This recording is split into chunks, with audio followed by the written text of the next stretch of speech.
તો વરસાદને લઈને હવામાન નિષ્ણાંત અંબાલાલ પટેલે આગાહી કરી છે। 1 થી 3 ઓગસ્ટ સુધી વરસાદની તેમણે આગાહી કરી। કેટલાક વિસ્તારોમાં ભારે વરસાદ વરસી શકે છે। 6 થી 10 ઓગસ્ટ સુધી ઝાપટા પડશે અને 18 થી 22 ઓગસ્ટ સુધી વરસાદની તેમણે આગાહી કરી છે। સૌરાષ્ટ્ર, દક્ષિણ ગુજરાત અને મધ્ય ગુજરાતમાં વરસાદની આગાહી કરાઈ છે। ઓગસ્ટના અંતિમ સપ્તાહમાં નવી સિસ્ટમ બનશે અને આ નવી સિસ્ટમ બનતા ભારે વરસાદ પડશે તેવું તેમણે કહ્યું છે। ભારેથી અતિ ભારે વરસાદ થવાની પણ શક્યતા રહેશે।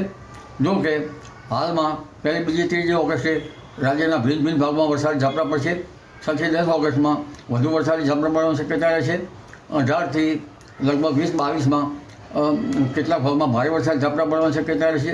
પણ ઉલ્લેખનીય છે કે ઓગસ્ટના છેલ્લા સપ્તાહમાં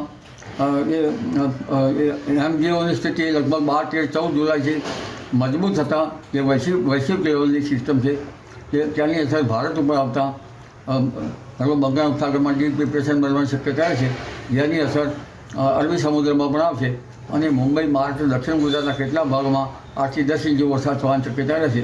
સૌરાષ્ટ્ર, ગુજરાતના કેટલાક ભાગમાં પૂર આવવાની શક્યતા રહેશે।